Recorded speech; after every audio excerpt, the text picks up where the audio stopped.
My name is Reinhard Genzel. I'm an astrophysicist, an experimental astrophysicist. I work at the Max Planck Institute, Max Planck Institute for Extraterrestrial Physics. And I'm interested in, my team and I are interested in studying massive black holes and the formation and evolution of the universe. So first of all, the center of our galaxy is a testing ground for gravity. How did you come to this idea? Well, it's a longer story. I mean, the general relativity, as you know, was invented, so to speak, as an improvement over Newton's theory by Albert Einstein about 100 years ago. Then it took 50 years until the quasars were discovered. The quasars are very bright, but very, very distant phenomena, which we now know are, with great likelihood, very, very massive black holes between millions to billions of solar masses, which attract, accrete material and are very bright. And this idea that you would have these supermassive black holes is one of the things which the theory of Einstein predicts. But the question is it true? And so the quasars are much too far away at this point to make detailed measurements and test whether they are really truly black holes. So that's where the galactic center comes in. The galactic center is 24,000 light years away. That's really very close. And so over this last 3 decades, we've been able to make measurements with ever better precision, mostly of stars orbiting the very center, showing that there is indeed a mass, a compact mass there, about 4 million solar masses. And the evidence has gotten better and better and better that this is indeed an Einsteinian, if you like, or a Kerr black hole. The effect that Einstein's general relativity theory predicted is the Schwarzschild precession. What is it? Can you explain this to me? Well, if you envision the solar system and what Newton and Kepler knew about it, then you have the planets orbiting the sun on elliptical or circular orbits. And these ellipses, if there's nothing else in the way of a planet around the sun, is a figure which is always the same. Okay, it stays the same in the orbit, and the planet orbits around the sun for all times. Not so in general relativity. And there are several effects here. One is just due to the fact that the space-time which the sun generates makes the orbit of the planet precess, move forward, rotate, if you like, a little bit forward over time. And the second thing, if the planet, if the sun has an angular momentum, so it rotates, then there's a second effect, which is also a precession. So it's the biggest effect of these two is the precession due to the mass. So in the case of the sun, the precession of a planet was actually detected before general relativity was known. That's not very well known, that the Mercury, the innermost planet, was looked at in the 19th century by astronomers, mainly to look for disturbances on its orbit by other planets. And in this way, Uranus was discovered, actually. And many people at the time thought there might be a planet inside of Mercury called Vulcan. And they were sort of looking for an effect which could not be explained by the other planets. And indeed, they found some, but not Vulcan. They had in fact detected 30, 40 years before Einstein the Schwarzschild precession. And so when Einstein then wrote it down, everyone said, hey, okay, there it is, okay. So if we already knew about Mercury, why do we need to look at the black hole in the middle of our own galaxy? Yes, so why are we testing general relativity? Well, because that's the nature of physics. Theories and the famous theory of Einstein is no different here, are only transitory truths, if you like.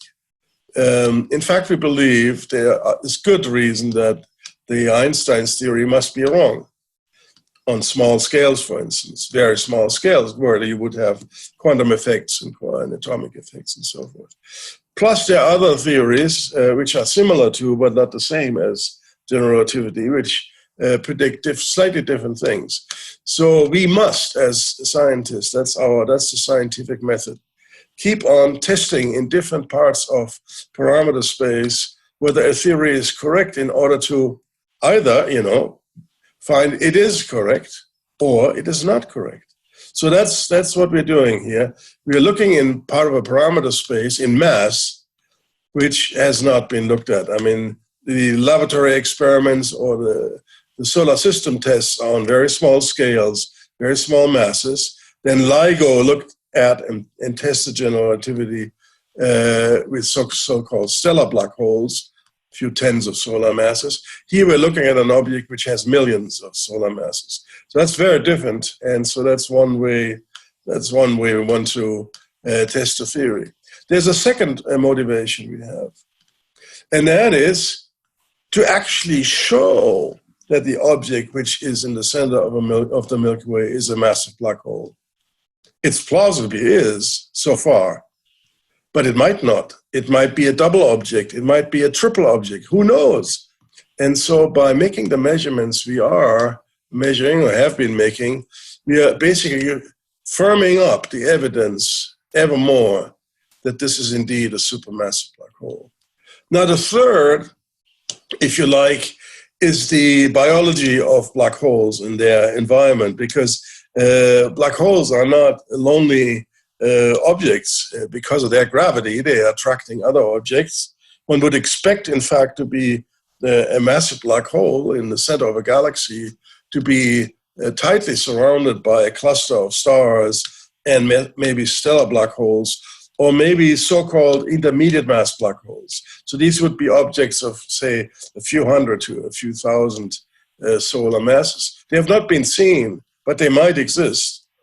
Our method, in fact, has been able to test that. And to our surprise, if you like, we have not seen anything. The object in the galactic center is pretty lonely.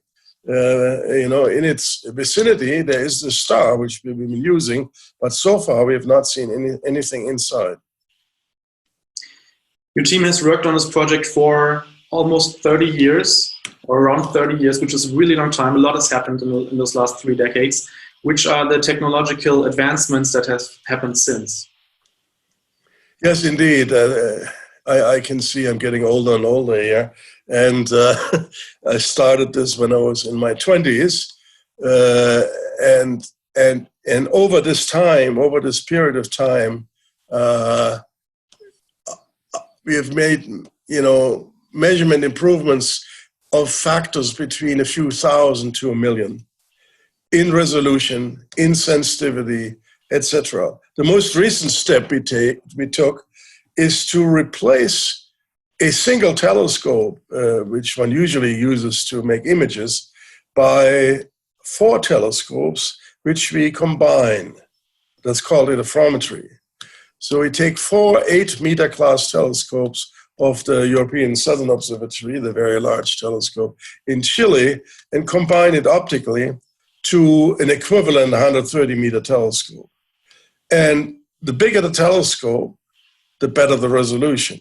So with this interferometer called gravity, we can measure basically a few centimeters on the moon, if you like, and that gives us the precision to really, nail the motion of a star around a black hole so well that we can see these effects of general relativity.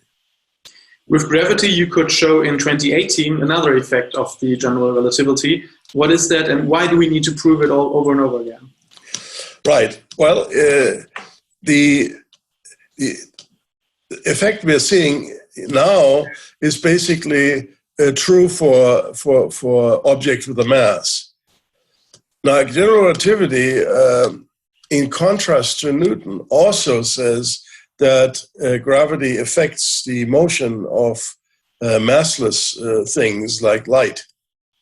So if you have a flashlight or a laser and you're close to a black hole and you shine that to us at a large distance, then the laser light has to climb out of the massive gravity around the black hole, and it gets less, its energy lessens, and so we see it red-shifted. So that's one of the effects. The effect we are seeing now is a second effect, but there are many more. The next one we would like to see is the effect of the spin. So if a black hole is rotating, then it takes the space-time around with it, and a star which would be moving there, or gas which would be moving there, would see that and start to wobble. And if you can see that, you can measure the spin of the black hole. Now, these are very subtle effects, very difficult to measure. So you have to slowly learn to climb the ladder of 7,000-meter mountains, then you go to 8,000-meter mountains, and then finally you hopefully end up at Mount Everest. It's an amazing project. Congratulations on it. What's next? What's the next project that you and your team are working on? Well, we are in the process of improving the gravity instruments still more, maybe as much as a factor of 100. We'll see. With that, we want to look at distant black holes. So far, we've been looking at the closest massive black hole, but quasars, very, very distant from us, with gravity, we can see the motion of gas and resolve the sizes of these regions and thereby measure then the mass precisely. So if you can do this for many, many quasars, many distant objects, then you can solve perhaps the riddle how massive black holes played a role in the evolution of galaxies. We now know that basically every galaxy has at its center a massive black hole of different masses. We'd like to understand that in detail. There is, if you like, a symbiosis between these black holes and galaxies, and we need to understand that in order to understand the evolution of the universe. So what we see here is the elliptical orbit of the star we've been looking at. It moves around the black hole, which is located in this still on the lower right. You may see this black spot there. It does so in 16 years. For most of this orbital motion, Newton's theory is just fine. It's only when the star enters within a year the region around the black hole here, where it comes as close as about 2 or 3 times the orbital radius of Neptune, when general relativity plays a role. And then what happens is that this ellipse, which is stationary in Newton's theory, all of a sudden starts to shift. It precesses forward by a small amount, but ever more.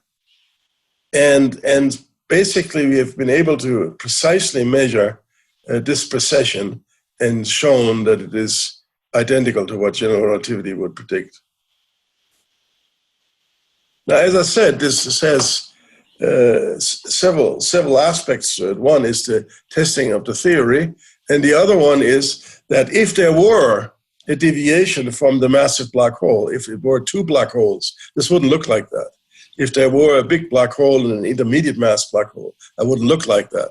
And so by seeing the effect so pure, you can say a lot about the environment of the big black hole.